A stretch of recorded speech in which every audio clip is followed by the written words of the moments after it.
everybody, I'm Lacie. Nice to meet you all. My background is not in tech. My background is actually in fast fashion. So I'm here today to kind of talk to you guys about the opportunity to reduce carbon emissions associated with the global production of the fashion industry. Sure.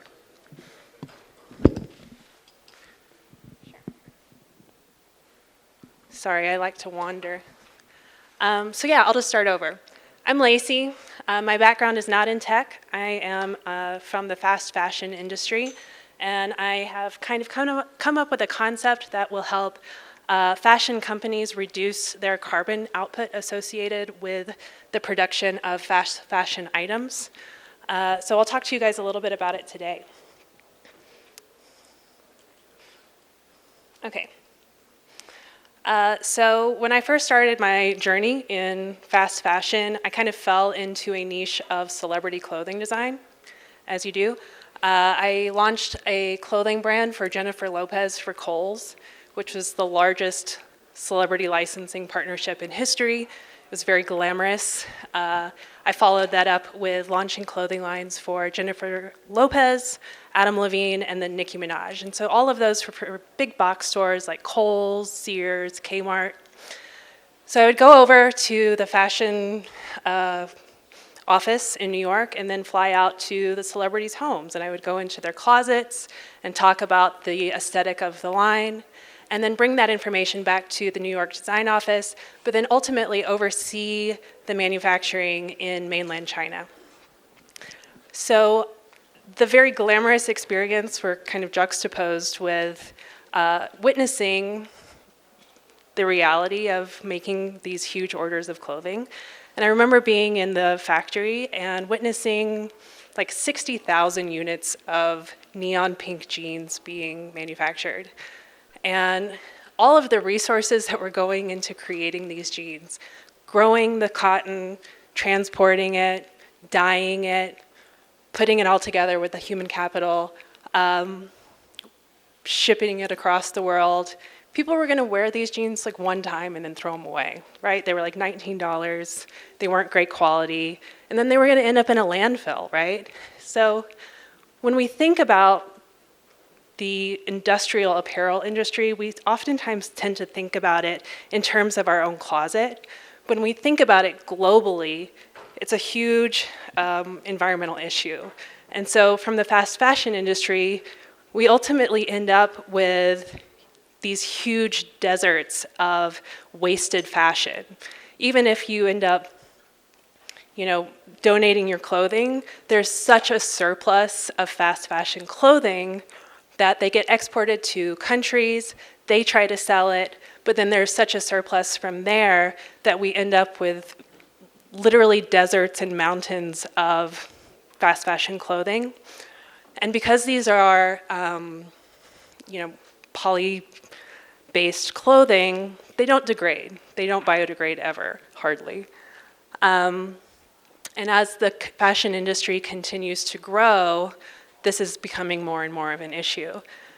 So I kind of started to feel a little bit like more of the problem than the solution, and ultimately transitioned my career from fast fashion in New York to luxury fashion in Hong Kong. And I lived in Hong Kong for 5 years. And I started working with brands where the clothing was not meant to be thrown away, but ultimately, like, who can afford an entire closet full of designer clothing, nor maybe would you even want to, right? So when I moved back to America,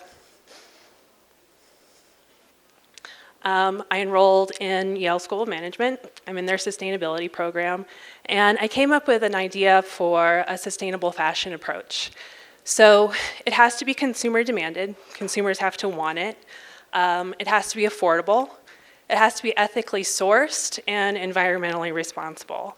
So around that same time, I started learning about the crypto industry, learning about NFTs, and ultimately came up with a concept that basically combines Bored Ape Yacht Club and Poshmark.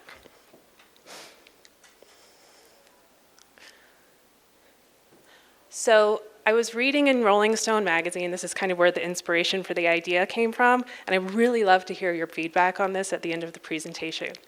So right now, music bands are releasing their albums as NFTs on the blockchain. And when that NFT gets sold, a royalty commission goes back to the music band every time it gets sold. And I thought, what would happen if we did that with individual items of clothing? So the manufacturer can put a code, and we'll talk about like the sensors here in a minute, and you can not only track the authentication of the individual item, but then when that item gets sold on like a white label resale marketplace, every time it gets sold, a royalty commission goes back to the manufacturer in order to incentivize them to create items that last beyond the first generation user. So the good news here is that the secondhand marketplace already is growing exponentially. We see secondhand marketplaces like Poshmark, ThredUp, Depop, eBay, The RealReal.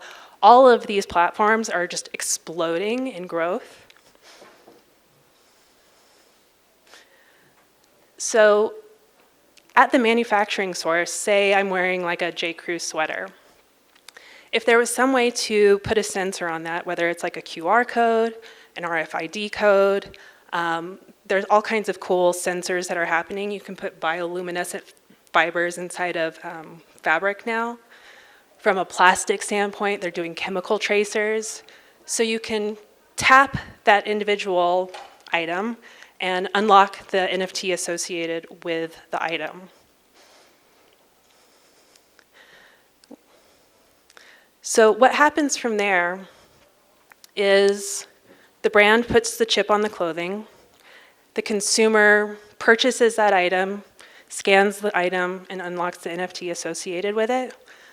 And when they're ready to resell that item, that NFT kicks back a royalty commission, not only to the brand, but to every person that's ever owned that item. So it incentivizes from a monetary perspective for brands to create items that last beyond the first generation user, but then it incentivizes the consumers to not only adopt the technology, but take care of the item and sell the item to other people who are then going to move it down the line.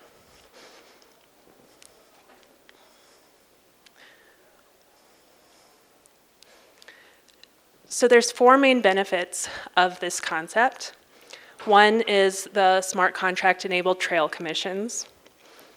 2, there's an opportunity with a company that I'm working with now called Real Items, where you can actually add memories to your NFT.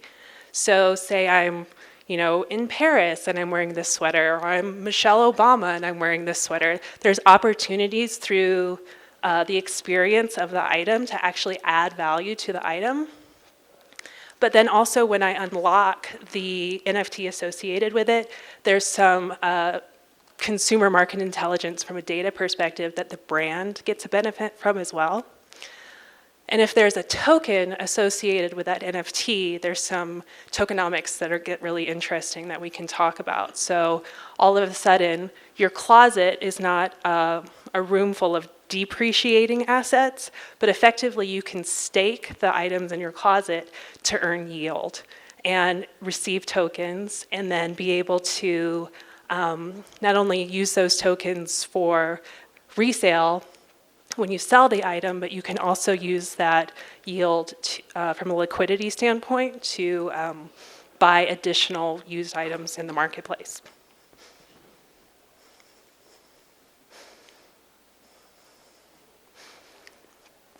So when we start attaching NFTs to physical items on the blockchain, there's all kinds of really interesting use cases for that. So one is obviously the incentivized consumer behavior from an ownership lineage. And that really kind of benefits this concept of circular business models, right? So I wear a shirt, I'm done with it, I pass it along, pass it along, pass it along. And every time I do that, I receive kickbacks from the token. But it also authenticates items, right? There's an opportunity for me to buy a luxury handbag and scan it in. You can also authenticate supply chain transparency. So say you are a plastics vendor and you put a lot of money and effort into reclaiming ocean plastic, but then that supply chain has to go through multiple different stakeholders.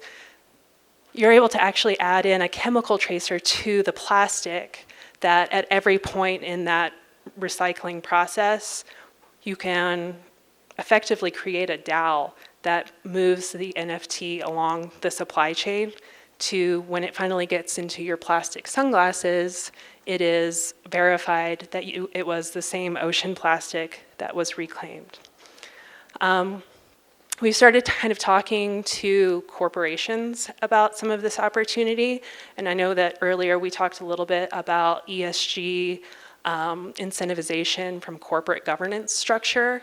A lot of this can really help with verifying data associated with ESG initiatives, as well as like the materiality assessments, and really tracking those key ESG metrics from a data perspective.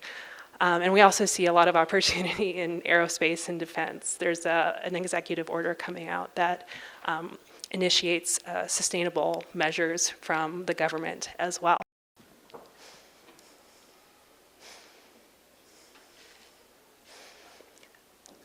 So during my process of research, I found this company called Real Items, and they have been kind of moving in parallel from a thought process of connecting physical items to the blockchain through NFTs.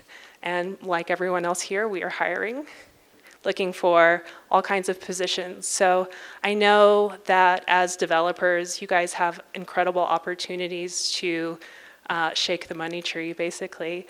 But I think that there's an opportunity here from an ESG perspective to really lower the carbon emissions associated with the fashion industry, but not only the fashion industry, because if you can connect a physical item to an NFT, you can do this with anything. You can do it with books, you can do it with video game systems, you can do it with jewelry, you can do it with power tools, anything that tends to have a consumer life cycle.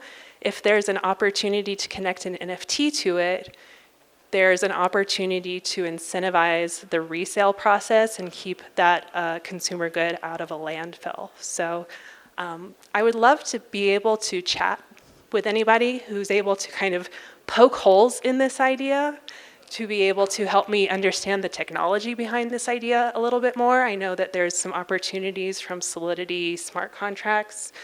But overall, I think if anybody has any questions, I would love to hear them.